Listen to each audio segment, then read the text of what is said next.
우리의 뇌가 시각 정보를 처리하는 것은 5단계로 되어 있다. 당신은 지금 당신 앞의 사물을 보면서도 그 단계를 거치고 있다. 눈이 보이는 영상을 당신에게 보내는 것에서 끝나는 것이 아니다. 뇌는 시각 정보를 처리한 뒤 다시 뇌로 보내 눈이 사물들을 조립하게 해준다.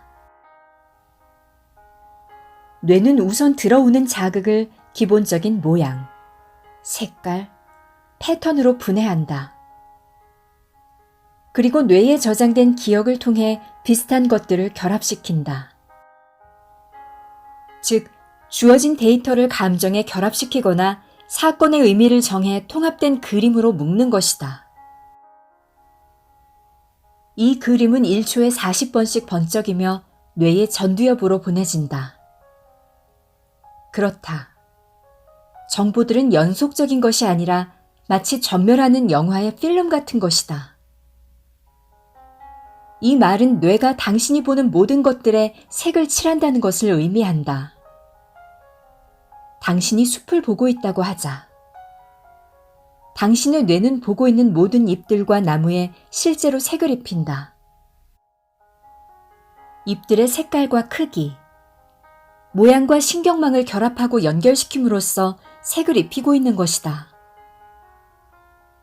이것은 너무 엉뚱하고 우리 생각과는 정반대되는 것처럼 보인다. 신경생리학자들은 어떻게 이런 주장을 하게 된 것일까? 과학자들이 뇌가 시각 이미지를 만들어내는 것을 알게 된 것은 뇌졸중 환자를 연구하면서였다. 뇌졸중은 뇌의 일부분이 작동하지 않는 증상이다. 과학자들은 뇌졸중이 환자의 시각에 어떤 영향을 미치는지를 연구했다. 일례로 뇌의 시각 정보를 처리하는 부분에 아주 미세한 손상을 입은 환자가 있었다. 손상된 곳은 코에 대한 정보를 처리하는 부분이었는데 이 환자는 사람들의 모든 부분을 볼 수 있었지만 코는 볼 수 없었다. 피에로가 빨간 코 분장을 하고 이 사람 앞에 서 있어도 환자는 일반 사람들처럼 코가 다르다고 대답하지 못한다. 피에로의 코에 대해서 구체적으로 물어도 특별히 바뀐 것이 없다는 반응이 돌아올 것이다. 코 이외의 것들은 완벽하게 인식하고 있으므로 환자의 뇌는 정상적으로 신호를 보내고 있지만 코에 대한 정보를 받을 곳이 존재하지 않는 것이다. 환자는 코를 보는 대신 사람들의 코는 그럴 것이다 라고 환자가 생각하는 것을 볼 뿐이다. 실제 인식하는 것은 눈이 아니라 뇌라고 하는 증거는 이 밖에도 존재한다. 안구에서 뇌까지의 시신경에는 시각 수용체가 존재하지 않는다. 그래서 당신이 한쪽 눈을 감으면 중앙에 검은 점이 보일 것이라고 생각하지만 실제로는 그렇지 않다. 이것은 영상을 만들어내는 것이 눈이 아니라 뇌이기 때문이다. 과학자들은 어떤 사물을 볼 때 뇌에서 나오는 전기적인 신호를 컴퓨터 단층 촬영 등으로 측정하고 그 물체를 상상하도록 했을 때 나오는 신호와 비교한 결과 뇌의 같은 부분이 활성화된다는 것을 발견했다. 눈을 감고 그 사물을 시각화하는 것이 실제 그 사물을 바라보는 것과 똑같은 뇌파를 만들어낸 것이다. 뇌는 주변에서 실제로 보는 것과 상상하는 것을 구분하지 못할 뿐 아니라 실제 행동과 시각화된 행동 역시 구분하지 못한다. 이 사실을 처음으로 발견한 사람은 1930년대 에드문드 제이콥슨 박사였다. 제이콥슨 박사는 피실험자에게 몸을 움직이는 것을 시각화하라고 말하자 실제 몸을 움직일 때 움직이는 근육에서 미묘한 움직임이 관측되었다. 지금까지 이 방법은 전 세계의 우수한 운동선수들에게 적용되어 훌륭한 효과를 얻고 있다. 인식은 복잡하고 다면적인 과정이다. 이 과정은 감각신경이 외부로부터 정보를 집어 뇌로 전자기적 자극으로 보낼 때부터 시작된다. 다른 생물과 마찬가지로 우리의 감각기관으로 인식할 수 있는 것은 제한되어 있다. 우리는 자외선을 보지 못한다.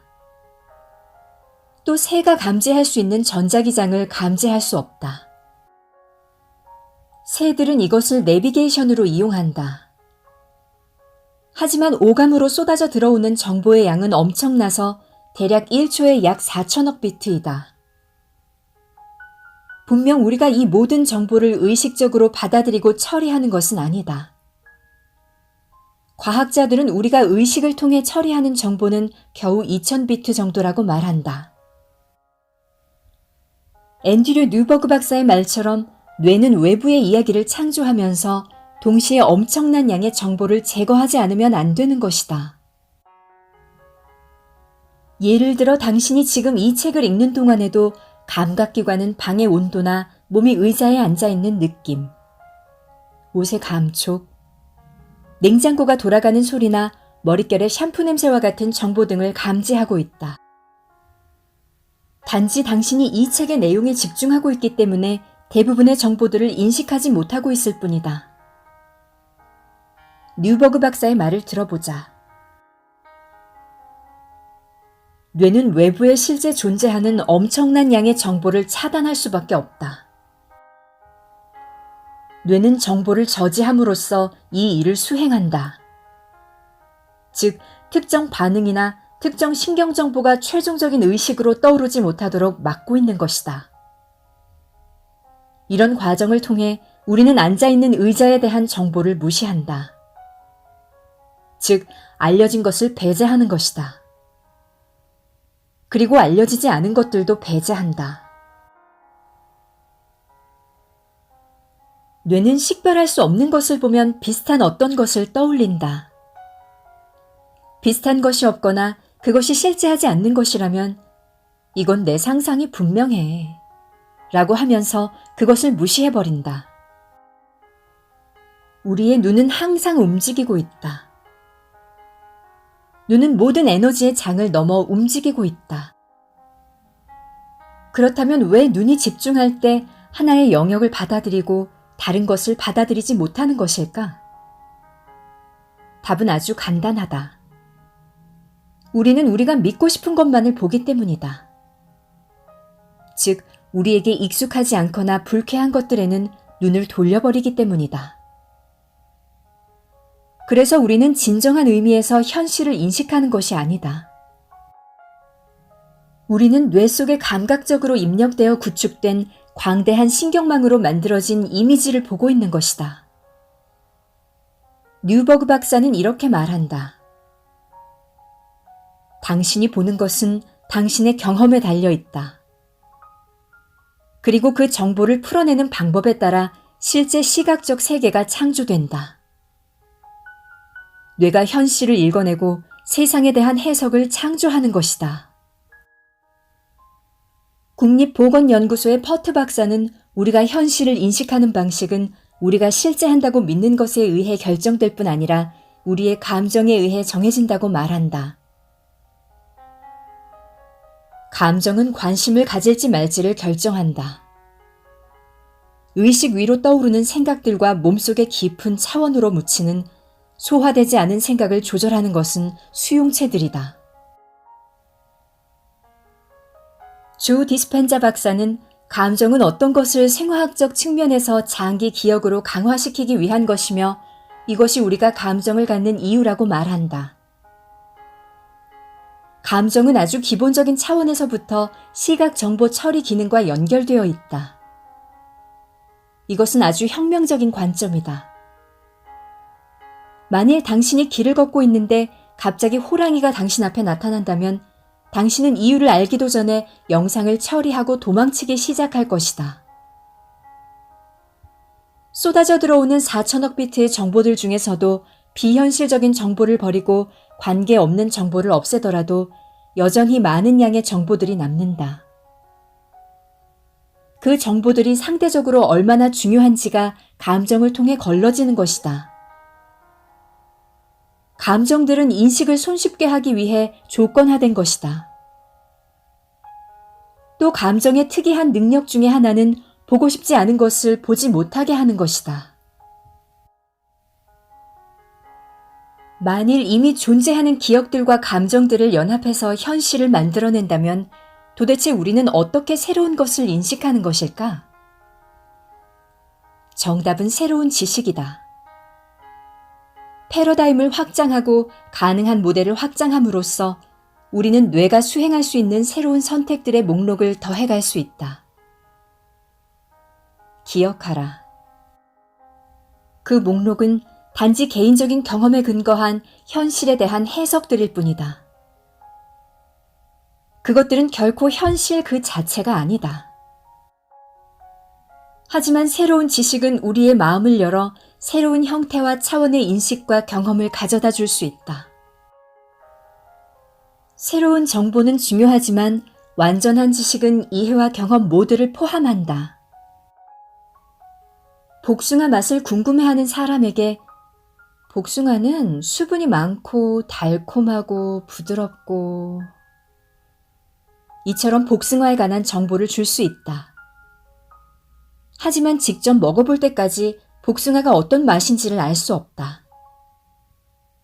패러다임을 확장하고 더 큰 삶의 자신을 열어두기 위해서 우리에게 더불어 필요한 것은 경험이다. 예를 들어 당신이 마지막으로 흥분했던 적은 언제인가? 가장 최근에 그 일을 해낸 것이 믿어지지 않을 정도로 놀랐던 적은 언제인가?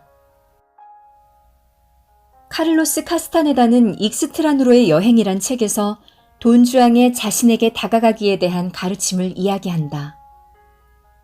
즉, 자신의 습관에 대해 연구함으로써 그런 습관적인 일을 하는 자신을 넘어 완전히 새로운 일을 할 수 있다는 것이다. 다시 질문으로 돌아가 보자.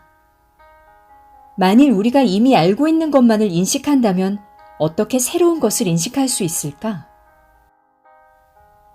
우리가 스스로를 창조하고 있다면 도대체 어떻게 새로운 자신을 창조할 것인가? 우리가 이미 알고 있는 범위 내에서의 삶을 경험할 뿐이라는 것을 깨닫는다면, 더 넓고 풍요로운 삶을 원하고 있다면, 그리고 성장과 성취, 행복을 위한 더 많은 기회를 원한다면 우리는 위대한 질문을 통해 앞으로 나아갈 필요가 있다. 그리고 새로운 감정들을 경험하고 신경망 속으로 더 많은 정보를 채울 필요가 있다. 지금까지 과학이 발견한 것 중 가장 기본이 되는 것은 이것이다. 즉, 우리가 인식하는 세상은 우리가 창조한다는 것이다. 그 세상은 내가 눈을 떠 주위를 돌아보았을 때 그냥 보이는 세상이며 인간의 감각기관이 볼 수 있는 세상인 동시에 나의 신념 체계가 보게 해주는 세상. 그리고 나의 감정들이 보게 하거나 보지 못하게 하는 세상을 의미한다. 이런 개념을 거부하고 모든 사람들이 똑같이 인식하고 동의하는 실제 세계의 존재를 믿는다고 해도 사람들은 같은 것들을 종종 아주 다르게 인식한다. 예를 들어 범죄 사건에 대해 진술하는 목격자들의 진술을 들어보면 실제 일어난 일에 대한 해석들은 제각각이다. 가해자와 피해자 사이에 있었던 범죄의 세세한 사항들뿐 아니라 외모도 달라진다. 목격자들은 각자 그들이 맞는 이야기를 하고 있다고 믿지만 실제 그들이 이야기하는 것은 일어난 일에 대한 각자의 인식일 뿐이다. 우리는 모두 무수히 많은 방법으로 자신의 세계를 창조하고 있다. 시각과 인식의 측면에서 이것은 아주 분명하고 과학적으로 드러난다. 여기서 가장 중요한 질문은 이것이다. 이야기는 여기서 끝나는 것일까? 시각과 인식이 우리가 보는 세상에 영향을 미치는 끝일까? 과학이 시각의 신비에 대해 밝혀낸 것은 여기가 끝이 아니다. 더 깊은 곳으로 들어가 보자. 칼 프리브렘은 뇌가 본질적으로 홀로그램의 성격을 가지고 있다는 발표로 사람들의 뇌에 대한 생각에 혁명을 가져왔다. 즉, 정보 처리 과정은 뇌의 모든 부분에서 일어나며 뇌는 각각의 부분들이 전체를 담고 있는 홀로그램의 구조를 가지고 있다는 것이다. 이상하게 들릴지도 모르지만 프리브렘은 이 이론을 인식 모델에 적용했다. 그는 우주는 본질적으로 홀로그램의 성격을 띠며 우리가 현실을 단지 인식하는 것을 넘어 현실 속에 있다는 감각을 갖게 되는 이유는 뇌와 외부가 홀로그램처럼 연결되어 있기 때문이라고 말했다. 그는 우리의 인식이 뇌에서 처리되고 있을 뿐 아니라 뇌의 바깥으로 빠져나와 외부와 함께 작용하고 있다고 주장했다. 아무리 완벽한 가상현실 장치를 통해서도 그 현실 속에 있다고 완벽하게 느낄 수 없는 이유도 이 때문이다. 하지만 현실이 홀로그램적이라면 그것을 직접 인식하는 것이 가능할까? 우리의 감각은 제한되어 있고 쿠키 틀처럼 현실을 찍어낸다. 의식 탐구자들은 모든 우주와 백사장의 모래 하나에 이르기까지 이 세계를 완전히 그리고 직접적으로 한 번에 경험하는 것이 가능하다고 말한다. 이런 관점에서 보면 우리가 감각을 통해 인식하는 모든 것들은 마야, 즉 환상이다. 단지 하나의 관점에 지나지 않는 것이다.